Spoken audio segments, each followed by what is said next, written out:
If you think the one who will betray you the most is some stranger, you're wrong. Sometimes it's the very child you once held in your arms, the one you taught how to tie his shoes, who wants you gone. My name is Margaret Sullivan. I'm 75 years old, and on that fateful day at Maple Lake, the same lake where I once walked hand in hand with my grandson, showed him how to cast his first fishing line, he shoved me in. No warning, no hesitation. I thrashed in the icy water. My feet couldn't find the bottom, my heart pounding like it would burst. He stood on the dock, arms folded, eyes cold, then smirked. "Don't be so dramatic, Grandma." Colder than the lake was that sentence. Colder than death was the emptiness in his eyes. The eyes of someone I once gave everything to. I panicked. I hurt. But I didn't die. And I made a decision. I wouldn't die like this, not by the hands of someone I once called family. Before we begin, make sure you subscribe to the channel and turn on notifications so you never miss a story that just might change how you see life. Thank you, and I wish you happiness. I was born in Salem, a small town in Oregon, where the maple trees shift colors with the seasons and folks still greet each other on the street. We didn't have much growing up, but our home was warm with love. My parents always taught me, you don't need wealth to be kind. That belief became the compass for my whole life. I met Jim at the local church when I was 18. He was the first person who ever made me feel safe. We got married after just one summer and moved into a tiny wooden cabin just outside town. Not long after, I gave birth to Charles, but happiness didn't last. Jim died in a shipyard accident when Charles was only 6. There was no time to grieve. To me, living meant moving forward. For my son. I worked daytime shifts at a nursing home, caring for the elderly, just like I am now, and nights at a grocery store. I didn't know exhaustion. I only knew that a little boy was waiting for me to come home and sing him to sleep. Charles was a gentle soul, bright and kind. As he grew older, he'd often tell me he wanted to repay me for everything, but I never asked for anything. Watching him grow into a good man, that was enough. Then he married Cynthia, a sweet girl, soft-spoken like spring sunshine. I emptied my modest savings to help them put down a deposit on their first home. Soon after, Lucas was born. I remember the first moment I held him, that soft brown hair, amber eyes, and the tiniest cry. My heart bloomed. In that instant, my world narrowed to just that little boy. When Charles and Cynthia went to work, I was the one who changed his diapers, fed him, and taught him to speak. I bought children's books and retaught myself how to pronounce words just so I could guide Lucas through his first syllables. We'd go to the park together, and I'd tell him stories about my youth, about his grandfather Jim, the man he'd never meet. Eventually, I even sold the ancestral home Jim left behind, the place tied to all my childhood memories, just to pay Lucas's college tuition. As I signed the papers, I told myself, as long as my grandson has a good future, I have no regrets. I didn't do it to be owed anything.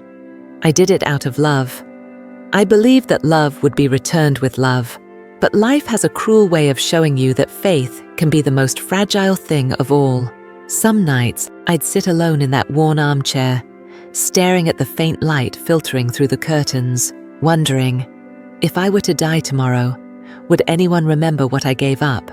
I never wanted a statue. I never needed praise.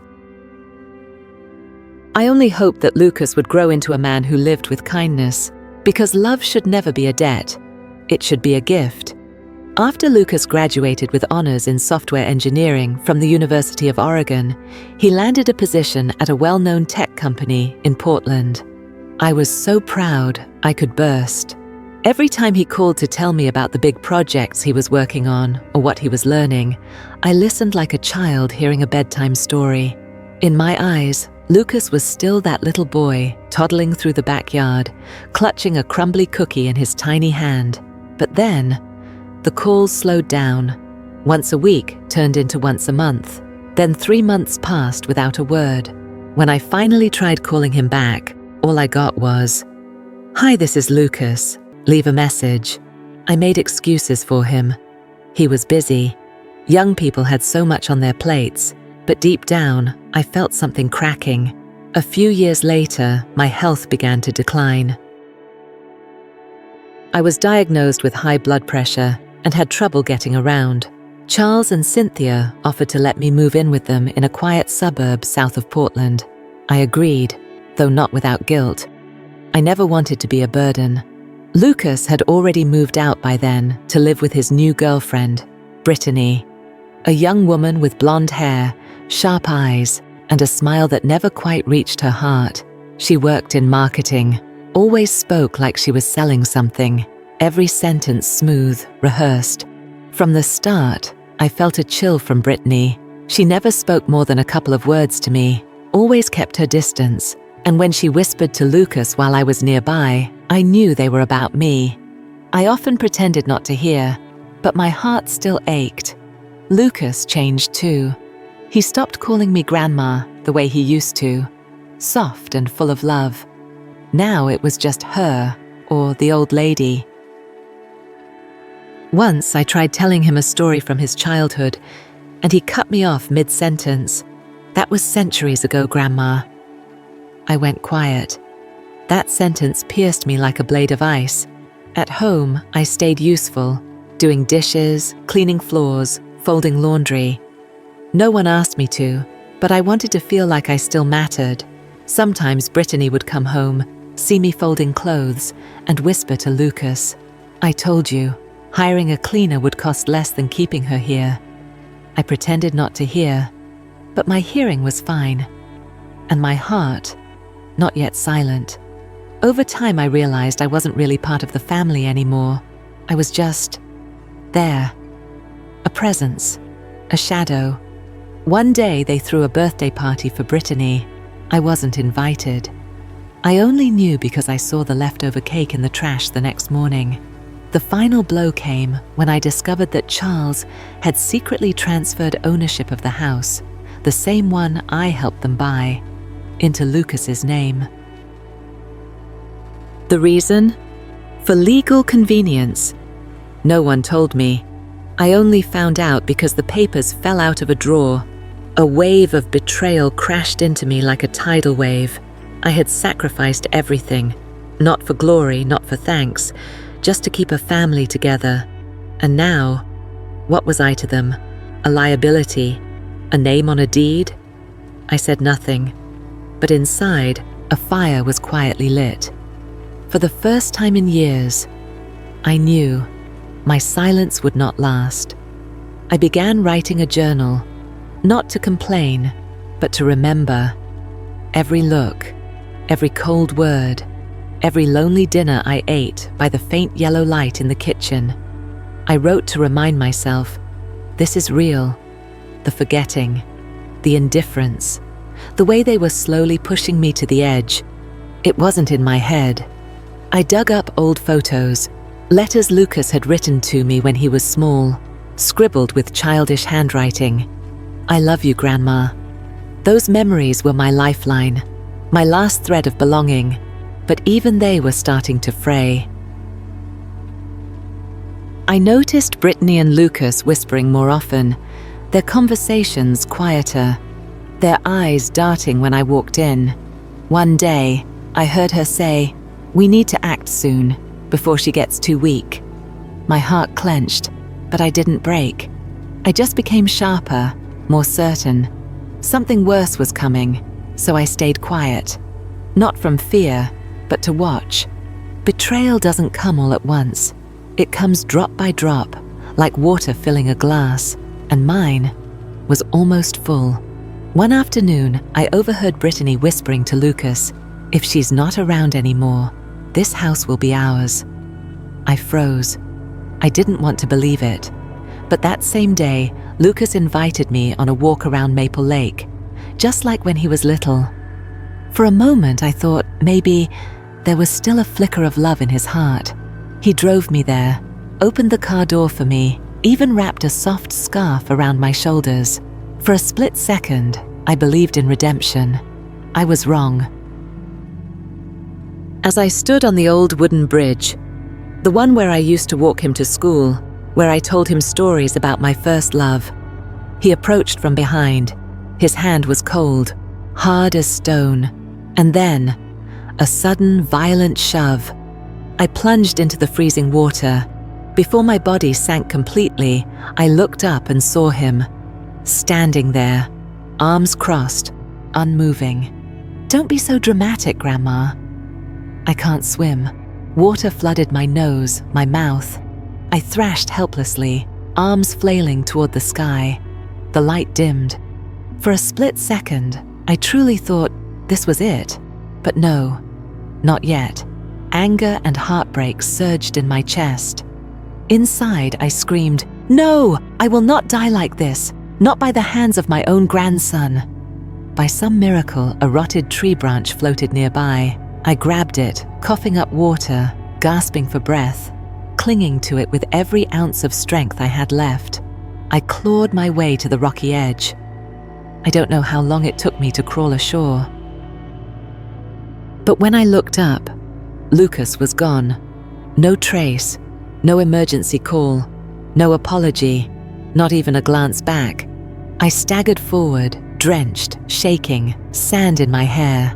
A fisherman nearby spotted me. He called for help. I couldn't speak. I just shook my head, tears blending with the lake water on my cheeks.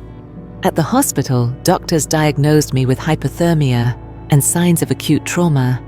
They asked what happened. I simply said, I fell. Lucas couldn't be arrested. Not yet. Lying in that white hospital bed, listening to the steady beep of the machines, I realized something inside me had died. Not my body, but my trust. The last piece of me that still clung to the idea that family is the safest place on earth. My life flashed like a silent film. The little girl playing in the backyard, the young bride holding her baby for the first time, the widowed mother working 2 jobs to give her son a future, the sacrifices, the smiles, the heartbreak. Then the reel stopped. Lucas, running through the yard yelling, "Grandma, look at me!" suddenly replaced by the image of his cold, blank stare on that bridge. I couldn't breathe, not from injury, but from the crushing realization that not all love is returned, that not every sacrifice finds its way home. A young nurse walked in, asking softly if I wanted something to eat. I smiled and shook my head.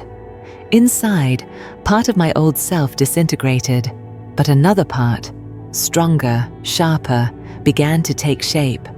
I turned my face to the wall, and the tears came one last time. Not from pain, but from saying goodbye to the weak woman I used to be. I still had one chance, and this time, no one else would write my ending for me. After being discharged, I rented a small car and quietly left Portland. No goodbyes, no questions. In their eyes, I had vanished. Driving through misty roads, I looked out the fogged-up window, and, for the first time in months, I felt free. Free from the cold house. Free from Brittany's steel-edged stare. Free from Lucas's whispers in the dark. I was me again, the woman who had been shoved into a lake and didn't die, but rose again. I arrived in a quiet coastal town and rented a tiny room above a used bookstore. Each morning, I sipped tea on the balcony, breathing in the ocean air as the mist burned off the rooftops. I was no longer Lucas's grandma. I was Margaret, a survivor, a witness. I found a local support center for abused elders. At first, I didn't speak. I listened. Stories poured out. Women abandoned by their children, pensions stolen, locked in back rooms like forgotten furniture. I saw myself in them, and they in me. Then, I started writing.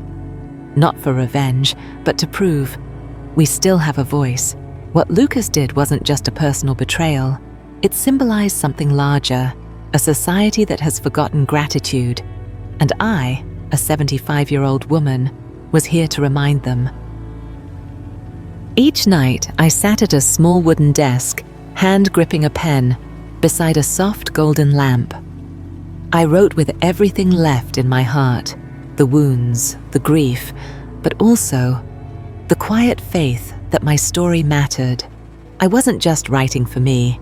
I was writing for every invisible woman, every forgotten soul. One day, as I bought coffee at the corner cafe, a young woman recognized me. "Are you the one who wrote The Coldest Bridge?" she asked, eyes glowing with admiration. I just smiled. No need for fame, but I knew it. The ripple I created was starting to spread. The rage inside me had cooled, not because it disappeared, but because I'd used it to rebuild myself, stronger, braver. I, the woman my grandson tried to drown for a house, now tell the truth, and no one can silence that voice again.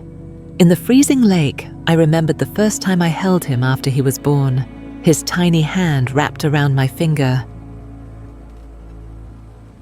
I remembered those sleepless nights, staying up to rock him while he burned with fever. A part of my soul tore apart that day, but I couldn't die like this, not because of that boy, not in such humiliation. I pushed with everything I had, kicking toward the surface. A branch drifted by. I clung to it. I survived. The days that followed, I lived like a ghost. I sat in the hospital, watching people pass by with hollow eyes. No one came looking. Not a single call from family. No Lucas. No Charles. The feeling of being forgotten, completely, hurt more than the fall into the lake. I thought a lot about Jim, my husband, the man who once promised to be by my side until the very end. If he was still alive, I think he'd hold me close and say, "You did your best, Margaret." I thought about my parents. They taught me how to love unconditionally, but no one ever taught me how to love myself when there was no one left to love. I sat by the window and watched the autumn leaves drift to the ground.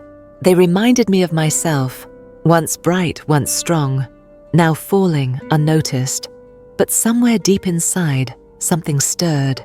A quiet voice. Stand up. Speak out. I started to remember things more clearly. Every word, every cold glance, every moment I was pushed into silence, and I realized, if I stayed silent, more people like me would remain invisible, abandoned, used, treated like burdens. So I stopped journaling just to survive, and started writing to reclaim my story, not with tears, but with purpose. I began walking more, not because I had the strength, but because I wanted every heartbeat to be mine again. I wandered through quiet parks, watching children play, and I wondered, was Lucas's childhood still whole, as I tried so hard to preserve, or had it been stolen by a world that valued profit over people? I began talking to myself. Margaret, if tomorrow were your last day, would you regret anything? And the truth came softly. My biggest regret wasn't loving too much. It was not learning to love myself sooner. One rainy night, I sat on the little balcony, a scarf over my head, sipping cold tea. I watched the rain tap on the tin roof and whispered, if I had died that day in the lake, who would remember me for who I was? No one, except me. And that was enough to begin again. Not out of anger, but because I knew I was worth more. I started writing letters to myself, to the past, letters of forgiveness, to Jim, a promise to live fully in the years I had left, to the child Lucas, the one who once loved me, a hug the man he became no longer deserved. And I felt lighter, not because I forgot, but because I understood. One night I dreamed of our old house, the creaking rocking chair on the porch at sunset, Jim's teacup on the table, and the children's book I once read to Lucas when he first learned to speak. I sat there, in the dream, bathed in warm light through the window, at peace. When I woke, I cried, not from sorrow, but because I was still alive to remember. to feel. I asked myself, if I don't tell this story, who will? If I die in silence, will cruelty be covered up by indifference? No, I won't allow that.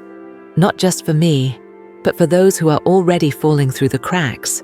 The pain is real, but it does not define me. I am not the burden of the family. I am a survivor, a witness, a voice, and even at 75, I can still choose my life. From the deepest part of my hurt, I began to rise, slowly but steadily. I wasn't chasing revenge. I was seeking justice within myself, and I knew that justice begins with no longer being afraid of the truth. I didn't go back home after that day. After I woke up in the hospital, I didn't call my son. I didn't text anyone. I quietly signed my discharge papers, boarded a bus, and rode for hours until I reached a small town, Eugene, Oregon, a place where no one knew my name. There, I rented a modest upstairs room in an old Victorian house. It was worn but quiet. Quiet enough for me to finally hear myself again. Each morning, I sipped tea by the window, watching the maple trees change color, and I began to plan. The first plan I had made for myself in decades. I visited a local bank in secret, transferred everything I had left, savings, shares, and the remaining share of the house still under my name, into a confidential trust with the help of a discreet young lawyer who asked no questions. I left nothing to Charles, nothing to Brittany. Instead, every penny would fund a new foundation, one for abused and abandoned elders, the Evelyn Hart Fund. Named not after the woman they once knew, but after the woman I had become, I started writing. At first, just diary entries, then memoir fragments, and finally, a story, not to publish, but to stay sane. But after 3 months, I took a chance and sent the manuscript to a small independent publisher. I expected nothing, but they responded. The book was printed under the title, Beneath the Still Water. They didn't know I was Margaret. I didn't need them to. I just needed people to know that even the frail have stories, that we too have limits and strength. To my surprise, the book found its audience. A few curious readers began to ask, "Who is Evelyn Hart?" But I kept my distance. I began hosting anonymous online talks, sharing my story with other seniors. Some cried. Some sent handwritten letters. They told me because of me. They finally dared to speak. Then one day, a letter arrived, anonymous, from someone inside the local government. They thanked me for submitting the evidence against my son and his wife, complete with documentation proving they coerced me to sign legal papers while I was mentally unwell. I had never filed a lawsuit. I had only sent the truth, and the truth was doing its work. One rainy afternoon, I received an email from a national radio program. They had read an excerpt from my book on air. I sat alone in the dark room, tears streaming down my face, not from sorrow, but because, for the first time in years, I felt heard. I remember one early winter morning, I attended a community center seminar.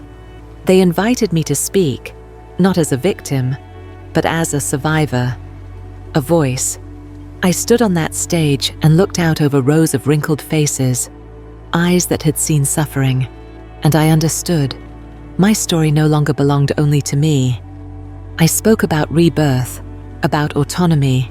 Even in the twilight years, I spoke clearly, without fear.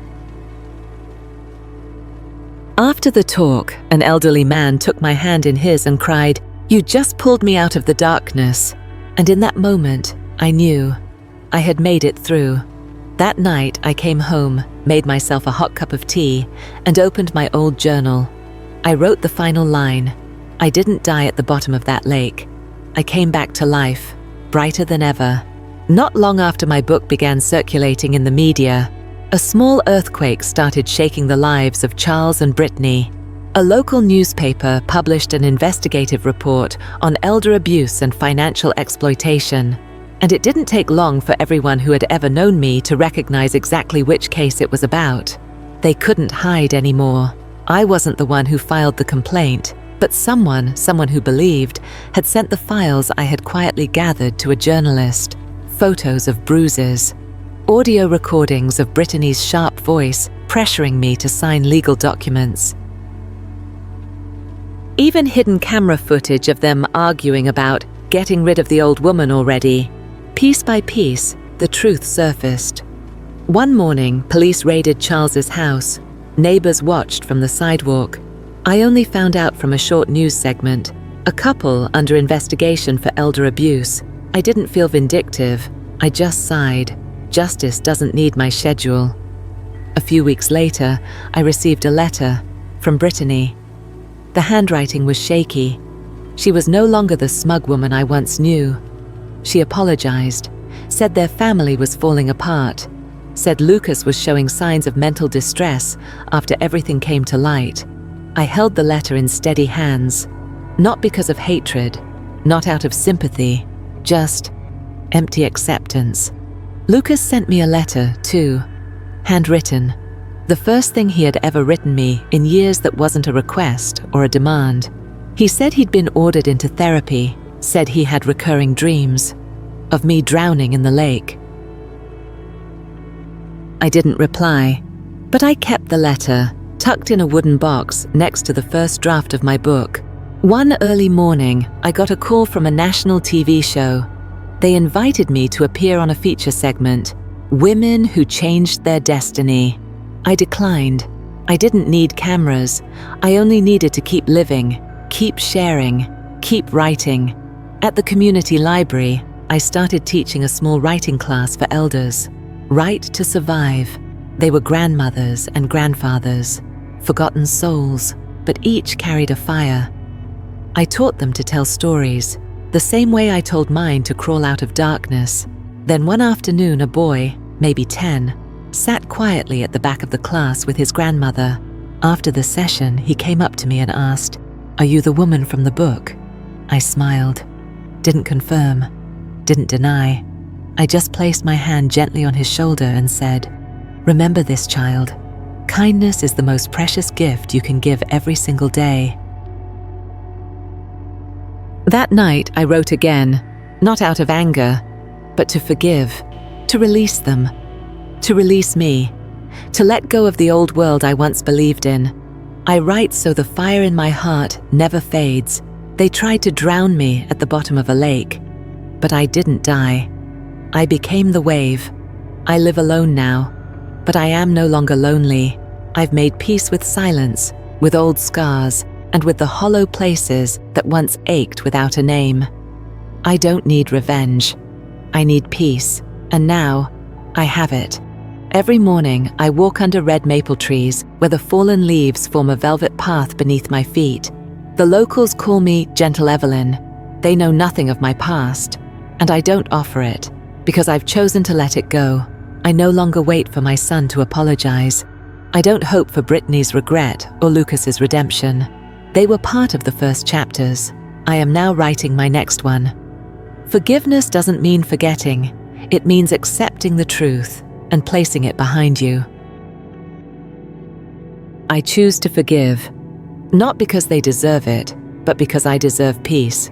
Don't ever think that a 75-year-old woman can't begin again, because I rose from the bottom of a lake, from the place where breath ran out, and walked back to shore with a heart on fire. If you've ever been betrayed, broken, or torn apart by the very people you loved the most, remember this: you are not weak. You are simply passing through a test to meet the strongest version of yourself. Life is never too late to begin again, and sometimes the fall that nearly destroys you is the door that leads to freedom. You deserve to be loved. You deserve a life free of shame. And if you ever need proof, look at me, a woman who was pushed under, now standing in the light. I used to live in fear. Now I live in peace. I once felt invisible. Now I am heard. I once drowned. Now I know. I hold the key to my own freedom. And if anyone ever asks me whether I regret loving those who hurt me, I'll say, no, because through them I learned how to love myself. And nothing is more powerful than a woman who knows her worth. I share this story not to reopen wounds, but to light a lantern for those walking through the dark. If you've ever felt betrayed, abandoned, or unseen, know this: you are not alone. I rose from rock bottom, not because I was stronger than anyone else, but because I refused to give up. And you can do the same.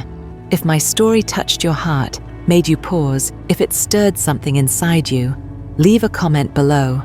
I choose to rise. I want to hear your voice. I want to know you're here. I want to see your fire still burning. And don't forget, if you believe in stories that heal, inspire, and change lives, subscribe to the channel, turn on notifications, and share this video with someone who might need a spark of hope. Because maybe, just maybe, you or someone you love will find the answer in a story that seems soft, but carried the strength of an entire journey. Thank you for listening. See you in the next story.